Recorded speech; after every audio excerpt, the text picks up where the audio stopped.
So welcome again in Physics Within You to part of solid-state physics. We have already done some crystal structure part 2 in which we have estimated the packing factor along with the atomic number, coordination number, atomic number in unit cell volume, atomic radius.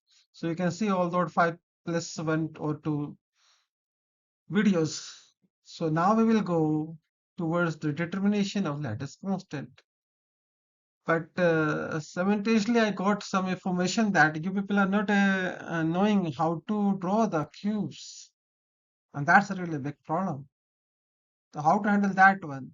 So for that, I have added a segment for the practice of drawing cubic structure. So practicing these drawings may help you in leading towards further understanding of this solid state physics. So if you want to do that, so move with me. So welcome again in Physics for You, the segment for college level students. You have seen this part already, the number of atom per unit cell, which is very important. And if you have not seen, then you can see the whole series and you are knowing about that, how to calculate the Z, and you know that Z for, I mean to say, number of atom per unit cell for simple cubic is 1, for BCC it is 2, and for FCC it is 4, and hexagonal it is 6, simple cubic again it is 1. You know this thing. So you know all about this thing and how it is happening. So if you're not knowing, then go in the back videos what I have shown you earlier. So as I promise you that I will make you how to learn the how to draw these things. So you can see the structures right now. I will not talk about this one. I meant to say the hexagonal one. We will concentrate on these three basically. That's the cubic structure. So you must know how to draw the cubes. So let us go cubes and these BCC and FCC. So you must be aware about that thing. So we are doing the practicing and थोड़ा सा कर लेते हैं. जब practice करने पे आ रहे हैं तो कर ही लेते हैं. तो ये आपके पास क्यूब है. क्यूब में आर्म्स बराबर होते हैं. पर ड्रॉ करने का पैटर्न क्या है आपको तरीका बता देता हूँ. एक आप पहले एक स्क्वायर बनाइए. ठीक है, रफ बनेगा कोई बात नहीं, कोई प्रॉब्लम नहीं है उससे. ठीक है, आप इसके थोड़ा सा डिस्टेंस का आप थोड़ा आइडिया लेना, इतना ही हो जितना ये है. You can draw one more thing.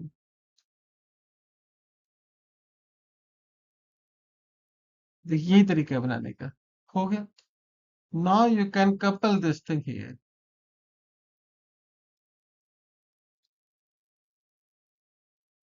Pen से और अच्छे से बनता है क्योंकि थोड़ी लिमिटेशंस आ जाती है यहाँ पे, थोड़ा सा अच्छा नहीं बनता है. ठीक है, तो this is how to draw the things. थोड़ा और प्रैक्टिस करेंगे आप तो बिल्कुल आसानी से बन जाएगा. जैसे कि मैं आपको यहाँ दिखा रहा हूँ. मैंने एक बार मेरी प्रैक्टिस देख लीजिए आप. This mouse are not so easy to make or draw the something, but I can make with practice. तो आप भी प्रैक्टिस करके बना सकते हैं. क्योंकि पहली बार खराब ही बने, जैसे मैंने पहली बार बनाया ना वैसे ही बनेगा. दूसरी बार बनाओगे तो आसानी से बन जाएगा. बेटर बन गया ना. दो बार तीन बार करेंगे तो ये और आसानी से हो जाएगा. एक बार और आपको करके दिखा देता हूँ. देखो क्या करना है. पहले पहले एक क्यूब का फ्रंट फेस बना लेना. क्यूब हो रेक्टेंगल होगा तो क्यूबिक कवर्ड हो जाएगा, अदरवाइज क्यूबिक नहीं रहेगा. फिर एक दूसरा पैटर्न बना लेना है. कोशिश करना ये गैप जितना रहे ना, ये वाला उतना ही ये गैप रहे. ठीक है, नहीं भी होगा तो ज्यादा प्रॉब्लम नहीं है, बट ठीक है, इतना भी नहीं कि आप ड्राइंग मास्टर बन जाए, बट ठीक है, यू शुड नो दिस. ये हो गया. Now you just couple this thing. पीछे वाला फेस बना दिया. अब आप इसको क्या करें, कपल कर दीजिए. तो मैंने 3 बार आपके लिए बना लिए. आई होप यू कैन अंडरस्टैंड. पहली बार में खराब ही बनता है, फिर उसके बाद सही बनना शुरू हो जाता है. तो ये देखो लास्ट वाला क्यों सबसे अच्छा बना, बस लास्ट वाले आर्म थोड़ी सी खराब है. तो if you make with the pencil और something else you can draw like this, right.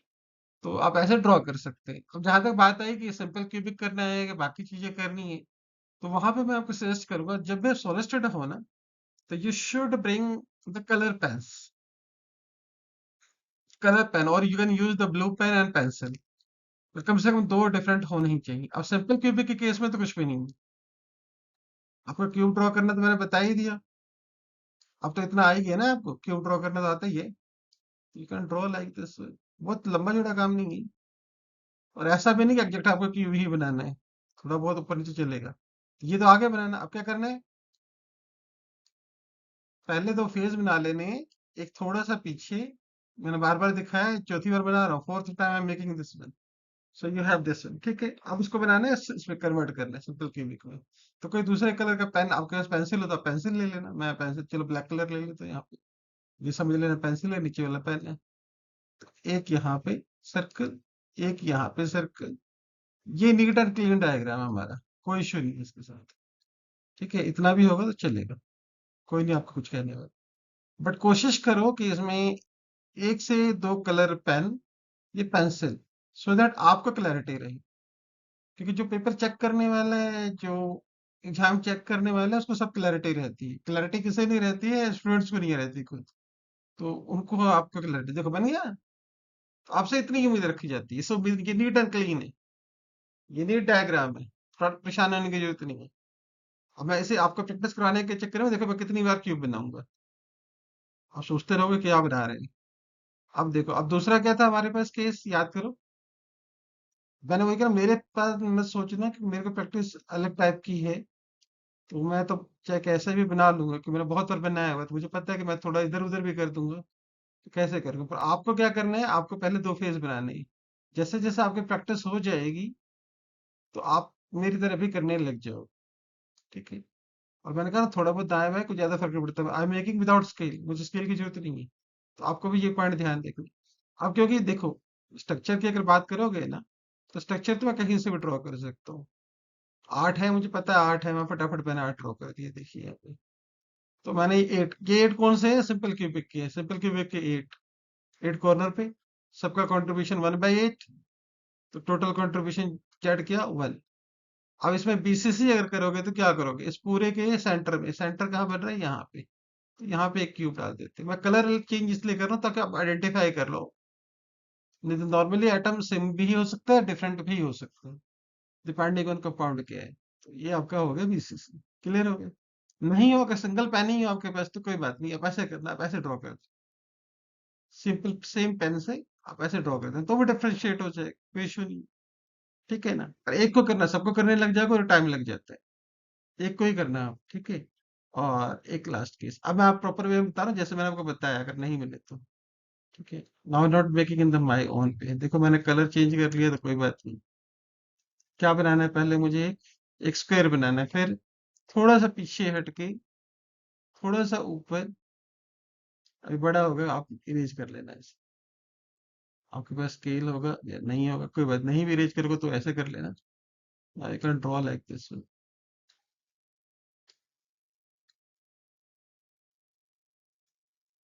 ठीक है, आप ड्रॉ कर लो, बन गया।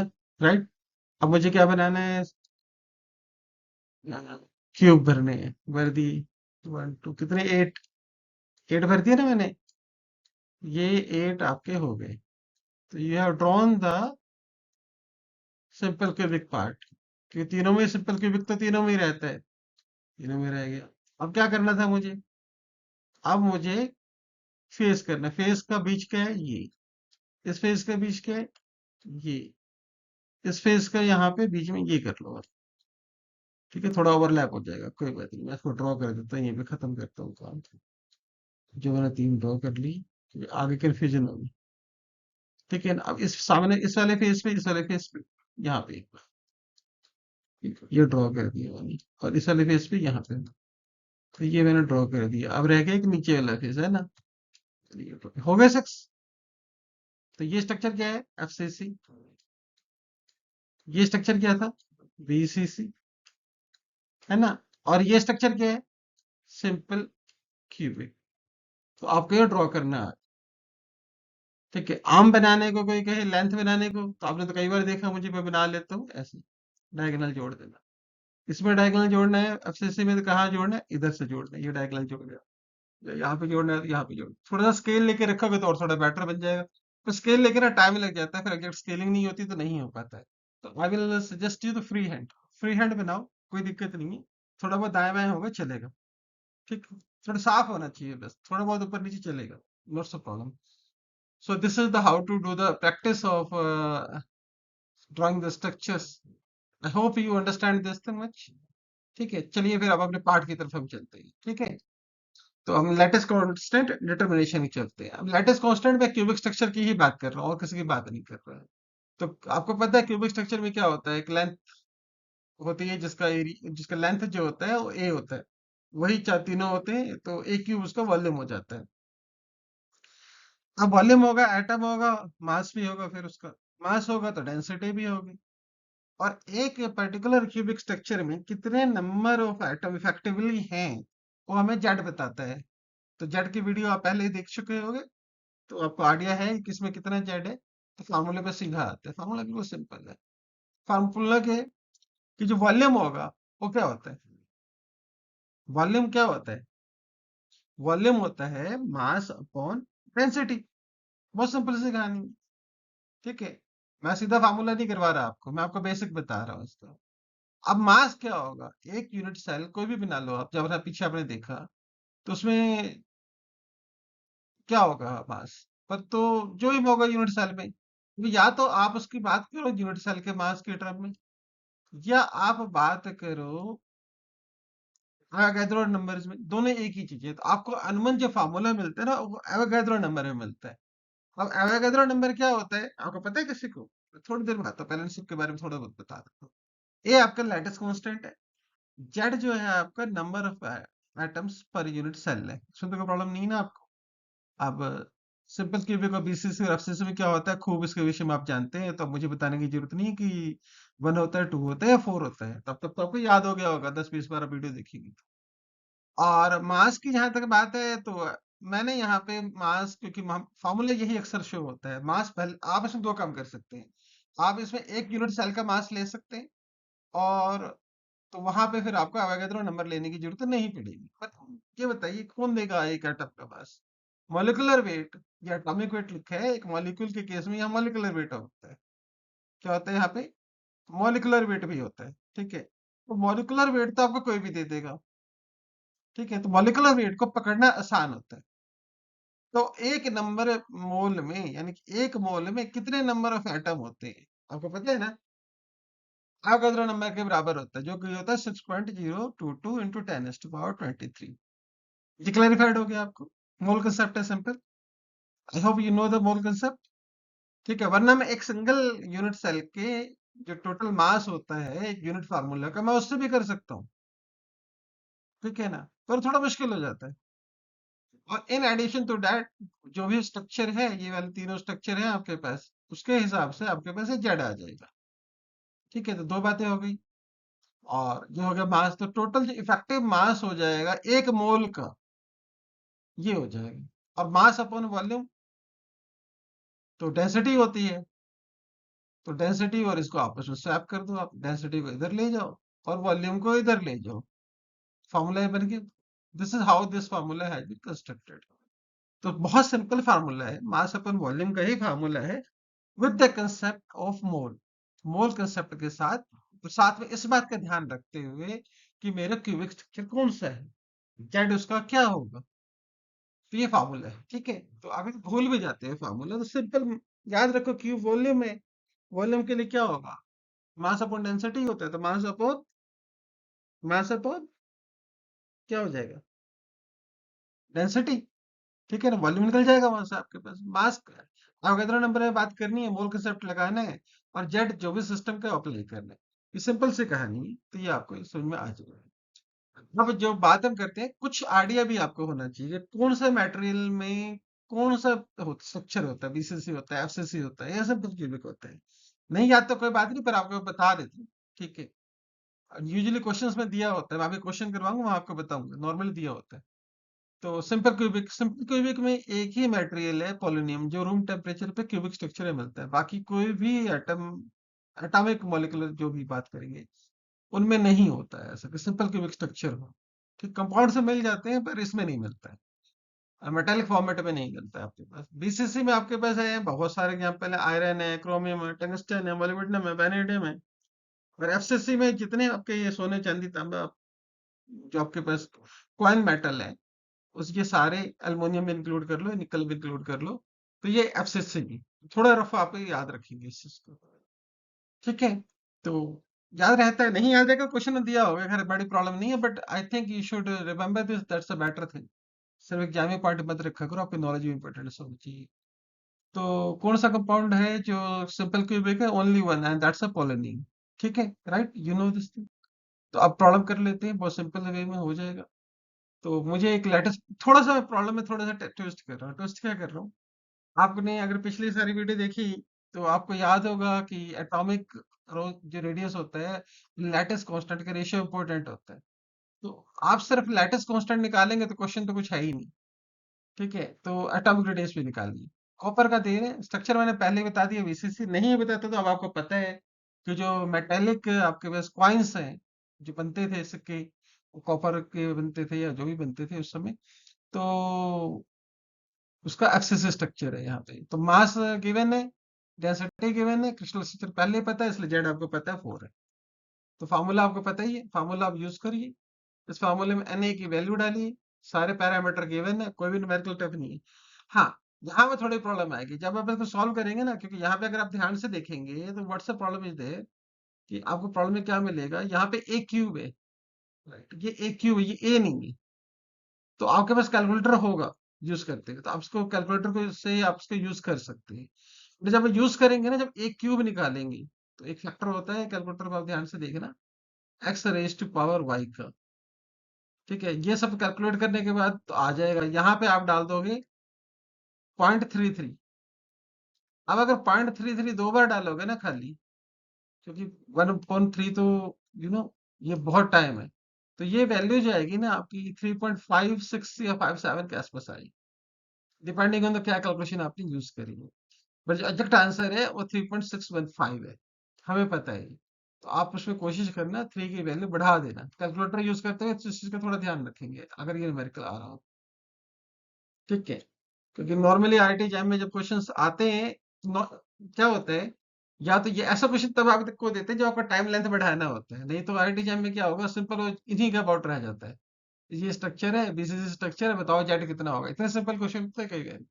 और कई बार क्वेश्चन कॉम्प्लेक्स करते हैं, वो आपका टाइम किल करने के लिए भी करते हैं। ठीक है, तो कई क्वेश्चन हल्के दे रखे होते हैं तो उनको कवर अप करना होता है, तो टाइम किल करने के लिए तो आपको थोड़ा ध्यान देना होगा कि यहाँ कैलकुलेटर का पूरा यूज करना होगा। इसी वजह से इस तरह के क्वेश्चन कई बार एंट्रेंस में नहीं आते, फिर एग्जाम में आ जाएंगे आपके। आप जब अपने बीएससी के या बीटेक के एग्जाम दोगे तो वहां ये क्वेश्चन आ सकते हैं, हालांकि आई डोंट थिंक कि ये क्वेश्चन देने लायक है, यहाँ तक तो एटलीस्ट नहीं देने लायक, तो सबको तो सीधा सीधा है क्या पूछा जाए। ठीक है, चलो स्टिल इट कैन बी। और पर हाँ, जो लोग रिसर्च करते हैं, ठीक है, जो रिसर्च में स्टूडेंट्स हैं, उनके लिए इंपॉर्टेंट क्वेश्चन है, मैं उनके लिए बता दूं, रिसर्चर्स के लिए तो बहुत इंपॉर्टेंट क्वेश्चन है। क्योंकि देखिए आपके पास डेंसिटी पता करना आसान होता है, कई बार क्या होता है एक्सआरडी से ये तो आ जाता है, तो आप डेंसिटी निकाल सकते हो।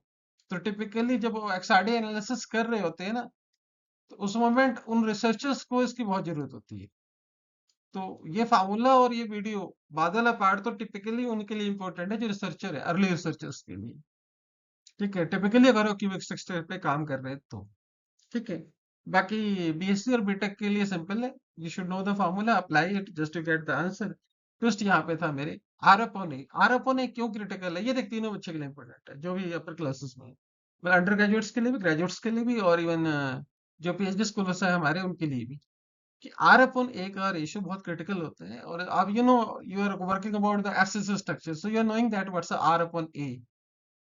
सो once you get the value of a, अब हमें यहाँ पे ए तो मिल गए, so once you're getting the value of a, you can estimate the R। ठीक है, कोई मुश्किल नहीं है, तो आप इसको कैलकुलेट कर दोगे। तो इसी के साथ मैं आज की वीडियो को यहीं पे विश्राम देता हूँ। I hope you understand this thing, आपको ये सब आ गया होगा। So thanks for the learning with वाइजस। मिलते हैं फिर से अगले पार्ट में। अगले पार्ट में हम इंपॉर्टेंट इश्यू डील करेंगे, and that's a Miller indices, right, and that is very important for the all students.